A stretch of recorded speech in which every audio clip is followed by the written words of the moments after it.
हर हर महादेव। आप सभी को एक बार फिर से आपका स्वागत है मेरी वीडियो में।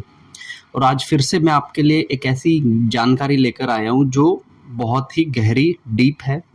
और आशा करता हूँ कि ये जानकारी उन सब लोगों के काम आए जो साधना के अंदर अपनी साधनाओं को करने में लगे हैं। ठीक है, क्योंकि ये जो जानकारी मैं आपको देने वाला हूँ ये आपको यूट्यूब पर भी कहीं भी नहीं मिलने वाली।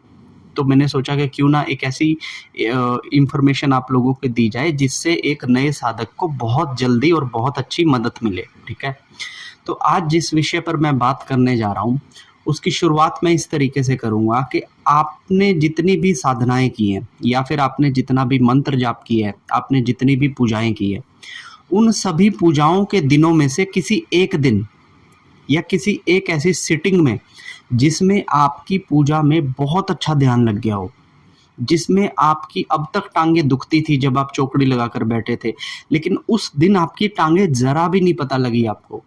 आपको लगा था कि हर रोज़ की तरह बस मैं बैठूँगा और अपना मंत्र जाप करूँगा, अपनी पूजा करूँगा, लेकिन पता नहीं उस दिन आपके साथ क्या हुआ कि आप लोग बैठे और इतना अच्छा ध्यान लगा कि आपका उठने का मन ही नहीं कर रहा था। इवन उससे नेक्स्ट डे आप फिर से सोच रहे थे कि मैं फिर से उस ध्यान के अंदर जाऊं, फिर से उस मजे वाले एनवायरनमेंट के अंदर जाऊं, लेकिन वो महीना निकल गया, 2 महीने निकल गए, वैसा ध्यान दोबारा हमारा नहीं लगा। ठीक है, अब ये चीज़ हर एक साधक के साथ होती है, क्योंकि वो जब भी साधनाएं करता है ना, तो 2 महीने बाद, 3 महीने बाद, 4 महीने बाद उसका एक ऐसा समय आता है, उसका एक ऐसा टाइम पीरियड आता है जिसके बीच में जब वो साधना करने बैठता है ना, तो इतना अच्छा ध्यान लगता है कि जिसके बारे में उसने कल्पना भी नहीं पती थी, उसको कोई आइडिया ही नहीं था कि आज मेरा इतना अच्छा ध्यान लगने वाला है। समझ रहे हो मेरी बात?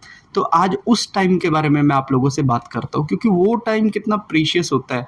एक्चुअली उस टाइम का मतलब क्या होता है कि जैसे आप 1-2 महीने तक बैठकर पूजा कर रहे हो, तो देवता आपसे परीक्षाएं भी ले ही रहा होता है आपके जीवन में। ठीक है, तो जब देवता आपकी परीक्षाओं में आपकी सफलता देखकर खुश हो जाता है, तो पर्टिकुलर एक दिन वो ऐसा डिसाइड करता है जिस दिन आप बैठते हैं, पूजा स्टार्ट करते हैं, आपको कोई आइडिया नहीं होता, लेकिन अचानक से आपका ऐसा ध्यान लगता है कि आप लोग है ना एकदम आश्चर्य में पड़ जाते हैं कि वाह यार, आज क्या हुआ, आज कितना मजा आया, इतना मजा कि अब मेरा ये दोबारा फिर से ध्यान लगे।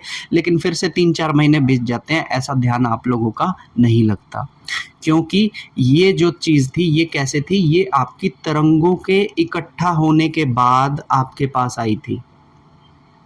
अब वो तरंगे जो आपकी हैं वो अच्छे लेवल पे होंगी तो ये चीज़ आपके साथ फ्रीक्वेंटली होगी। स्टार्टिंग में साधकों के साथ 4 से 5 महीने के बीच में एक बार सिर्फ ऐसा होता है, बाद में महीनों के बीच में एक बार ऐसा होता है।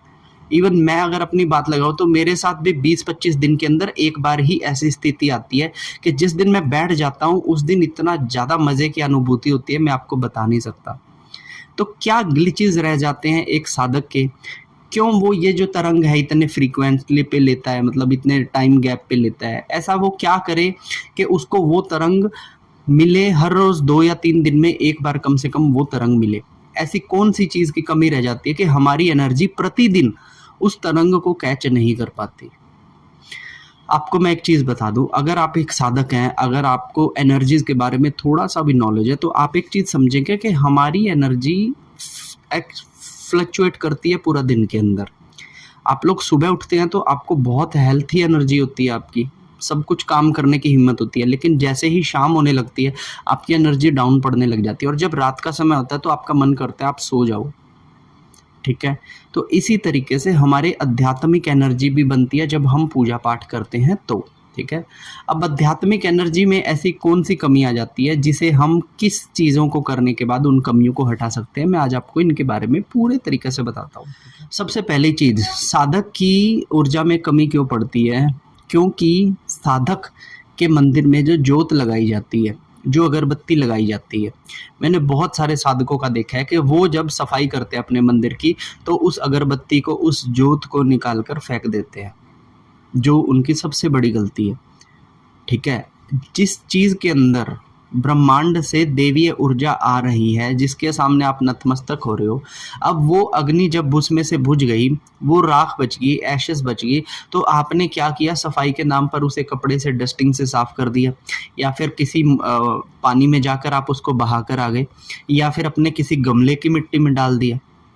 अब उसका इस्तेमाल आपको करना चाहिए था अपनी नेगेटिविटी को हटाने में, अपने ऑरा को क्लीन करने में, आपके ऊपर कोई नज़र दोष है तो उसको हटाने में। लेकिन आप उस ईश्वर से जो चीज़ आपकी इकट्ठी हो रही है, आप उसका इस्तेमाल तो कहीं और कर दे रहे हैं, आप उसे गमलों के अंदर डाल दे रहे हैं, आप उसे जो आपकी जोत जलने के बाद इकट्ठी हो जाती है उन्हें आप प्रवाहित कर कर आ जा रहे हैं। तो जो आपको कृपा मिल रही है आप उसे पानी में बहा रहे हैं। उसका इस्तेमाल आप कैसे कर सकते हैं मैं आपको बताता हूँ कि मान लीजिए जिस दिन आपको लगे कि मेरे ऊपर बहुत ज़्यादा बोझ बना हुआ है, नेगेटिविटी मुझ पर हावी है या फिर मेरा ध्यान नहीं लग रहा है, तो आप वो जो जोत आपकी बचे हुए पीसीज होते हैं ना जोत के, आप उनको इकट्ठा कीजिए, एक कटोरी में अपने मंदिर में रखिए, भगवान से प्रार्थना कीजिए कि हे मेरे प्रभु, मेरा ध्यान नहीं लग रहा है, शायद मेरी ऊर्जा कमज़ोर पड़ गई है, मैं अपनी इच्छा से ये कामना करता हूँ कि आप इस ऊर्जा को बढ़ाएं, ये लीजिए, ये मेरे सारे दिनों की मेहनत है। उसके बाद आप वो एक इतनी सी गठड़ी बनाकर ना उसे आग लगा दीजिए उन जोतों की, आप देखोगे आपके पूरे मंदिर का एनवायरनमेंट फिर से चेंज हो गया। अब उस दिन फिर आपका मन अच्छे से लग जाएगा। जो अगरबत्तियों से, धूप से जो राख निकली थी, उनको आप थोड़ा सा अपने हाथों पर लगा लेते, थोड़ा सा माथे पर लगा लेते, तो वो आपकी ऑरा को साफ करता, आपकी थर्ड आई चक्रा की ब्लॉकेज को साफ करता। लेकिन आपने क्या किया? बहा दिया। अब दूसरी, एक साधक की जो शरीर है ना वो पूरी तरह से एनर्जी पे ओरिएंटेड होता है। वो पूजा करता है तो उसको बहुत सारी एनर्जीज मिलती है। अब मैं आपको एक एग्जांपल बताता हूँ कि मेरे घर में कुछ इशू हुआ था जिसकी वजह से मम्मी को बहुत ज़्यादा गुस्सा आया था। जब मम्मी ने मेरे लिए खाना बनाया और वो खाना जब मैंने खाया तो मैं बहुत अच्छी प्रैक्टिस कर रहा था, 4-5 दिन हो गए थे, मेरी साधना चल रही थी, मुझे याद नहीं कौन सी। तो 5वें दिन जिस दिन मैंने वो खाना खाया ना, उसके बाद मेरा अगले 4 दिनों तक ध्यान ही नहीं लगा। मुझे पता ही नहीं लगा कि ऐसा क्या हो गया कि मेरा ध्यान क्यों नहीं लग रहा है। भैया 4 दिन तो मैंने बहुत अच्छे से काम कर लिया, अब मेरा ध्यान क्यों नहीं लग रहा? कारण, जब मम्मी गुस्से में खाना बना रही थी ना, तो मम्मी के जो भाव थे गुस्से वाले वो खाने में जा रहे थे। जब रोटी पक रही थी तो उसके अंदर ये गुस्सा पैक हो जा रहा था, और जब ये वाली रोटियां मैंने खाई, ये खाना मैंने खाया, तो क्या हुआ, मेरी पूरी एनर्जी डिस्टर्ब होगी फिर से, और अगले 4 दिन तक मेरा फिर से ध्यान लगना बंद हो गया। तो एक साधक जब भी किसी खाने को खाता है या पानी को पीता है तो उसे थोड़ा सा एनर्जाइज करके पिए।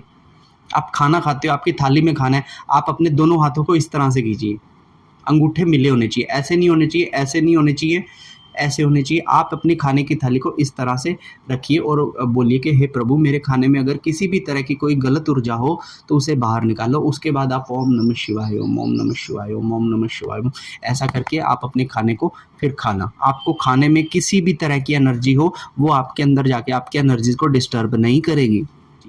अब मैं आपको बताता हूँ तीसरी चीज़। भाई तीसरी चीज़ बहुत ज़्यादा ध्यान से रखना, क्योंकि हम लोग कई बार मंदिरों के अंदर जाते हैं तो वहाँ पर कुछ ऐसे नौसिखिए पंडित होते हैं जिनका जप तप नहीं होता लेकिन धोती कुर्ता डाल के रखा होता है, ठीक है। दिखने में बिल्कुल हमारे जैसे होते हैं, हमारे जैसा हेयर कट लेके बैठते हैं, हमारे जैसी ही उनकी उम्र होती है, लेकिन उनका जप तप नहीं होता, उनके विचार बुरे होते हैं। मैं आपको बताता हूँ कि मैं जब मेडिटेशन की प्रैक्टिसेस करता हूँ तो मेडिटेशन के बीच में मेरे को कई बार दिक्कत आती है, तो मैं ईश्वर के पास भी मंदिर में जाकर आता हूँ। तो क्या हुआ कि उस दिन मंदिर में एक पंडित वहाँ पर था, लड़का सा ही था, उसने मुझे एक तिलक लगा दिया, और मानोगे नहीं, उसने जब से मुझे तिलक लगाया, मुझे अगले 15-20 दिनों तक ना तो कोई विजुअल्स आया, ना मैं किसी की पुष्टि कर पा रहा था, और ना ही कुछ हो रहा था। मेरे को समझ नहीं आ रहा था कि ऐसा क्या हो गया उस दिन मंदिर में जाने के बाद कि मेरे को उसके बाद दिखाई क्यों नहीं दे रहा। क्या मेरी किसी ने सिद्धि चुरा ली? क्या मेरी ऊर्जा कम होगी? मुझे समझ नहीं आ रहा था। तब बाद में जाकर मुझे पता लगा वो जिस लड़के ने मुझे पंडित वो लगाया था ना, वो मलिन चीज़ें रखता था अपने पास, उसके दिमाग में मलिनता ज़्यादा घूमती थी। और जब उसने ईश्वर के तिलक को लेकर मेरे माथे पर यहाँ पर इस तरीके से लगाया, उसने मेरे थर्ड आई चक्रा पे एकदम से कालक फेर दी। तो कभी कभी इस तरह की चीज़ें भी आपके साथ घटित हो जाती हैं नए साधकों के साथ। तो जब ऐसी चीज़ें आपके साथ रैंडमली घटित होती हैं तो आपकी एनर्जीज हैम्पर होती है, क्योंकि आप एक बिगनर हो, आप एक स्टार्टर कर रहे हो, ठीक है ना। तो इतना ज़्यादा आपके पास पावर नहीं होती, तो जो पावर आपको पूजा से मिलती है उसको भी संभाल कर रखना पड़ता है, तब आपकी ऊर्जाएं इतनी अच्छी होंगी कि आप प्रतिदिन ध्यान के अंदर जा सको और वो मज़ा ले सको, ठीक है। तो आशा करता हूँ कि मेरी ये छोटी सी जानकारी आपको समझ आई होगी, और जितने भी नए साधक हैं, मैं चाहता हूँ कि आप लोग मुझसे जुड़ें, ताकि मैं इस तरह की गहरी जानकारी जो इंटरनेट पर भी उपलब्ध नहीं है, मैं आप लोगों को अपने मुख से आपके पास दूँ, ताकि आप उसे अप्लाई कर आप भी देवता की कृपा को पा सकें। ठीक है, तो वीडियो कैसा लगा मुझे कमेंट कर बताइएगा। आपका जो भी क्वेश्चन हो मुझे कमेंट कर आप बताइएगा। ठीक है, वीडियो अच्छी लगी तो लाइक कीजिएगा, कमेंट कीजिएगा, सब्सक्राइब कीजिएगा अगर नहीं किया है तो। ठीक है, और अपने साधक मित्रों के साथ ज़रूर शेयर कीजिएगा। आप सब पर महादेव की कृपा सदैव बनी रहे। हर हर महादेव।